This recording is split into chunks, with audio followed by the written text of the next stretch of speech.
نهاية ديربي الوداد الرجاء بتقدم ولا تفوق الوداد في نهاية اللقاء. معنا مساعد مدرب نادي الوداد الرياضي لكرة السلة السي سعيد بوستوت، لاعب سابق ومدرب حالي. الانتصار الرابع ديالك هاد كمدرب مساعد في نادي الوداد الرياضي في لقاء الديربي، ولا جمعنا دوك الربعه ديال الديربيات بربعه.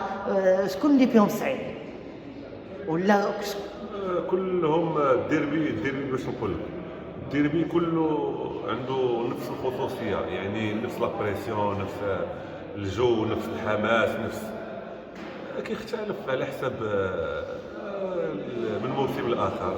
هادشي اللي كاين. الحمد لله توفقنا باش نفوزوا فيهم من الموسم اللي فات وهذا الموسم في لقاءات الذهاب ولقاءات الاياب. الحمد لله على هذه النعمه هذه.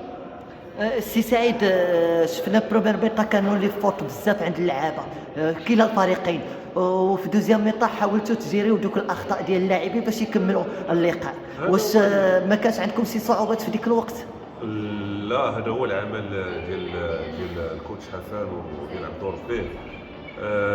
كنحاولوا نجيريو اللاعبين ديالنا على من ناحيه العياء ديالهم، من ناحيه لي بليسور اللي عندهم، من ناحيه الاخطاء، من ناحيه بزاف ديال الحوايج.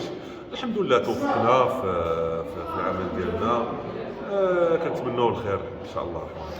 السي سعيد، انت دابا كمساعد مدرب وكمدرب في الوداد، شكون اللي صعيب، مدرب ولا لاعب؟ لان كل مهنه عندها الضغوط ديالها، الخصوصيات ديالها، الاجواء ديالها، التحضير ديالها. لعاب ومدرب. هادشي اللي كاين. عينيكم دابا في البلاي اوف ان شاء الله. ان شاء الله. حنا بعدا كينا كندوزو اللقاء ديال الديربي اللي عنده الخصوصيات ديالو واللي كيكون بعيد على الحسابات ديال البلاي اوف وديال كما كتعرف اللقاء ديال الوداد والرجاء بعيد على الحسابات ديال البلاي اوف وبعيد على الحسابات ديال لو مانتيان وبعيد على الحسابات ديال اي حاجه. الحمد لله هذا الموسم هذا توفقنا باش نديروا نبقاو في القسم الممتاز. الديربي حاجه خاصه. ابري كيبقاو اللقاءات اللي غادي يبقاو في هذا المشوار ديال هذا الموسم هذا. كنتمناو نجيريو اللقاءات باش نتمكنوا ندوزوا للبلاي ان شاء الله. مبروك عليكم. بارك الله فيك. الله يعطيكم.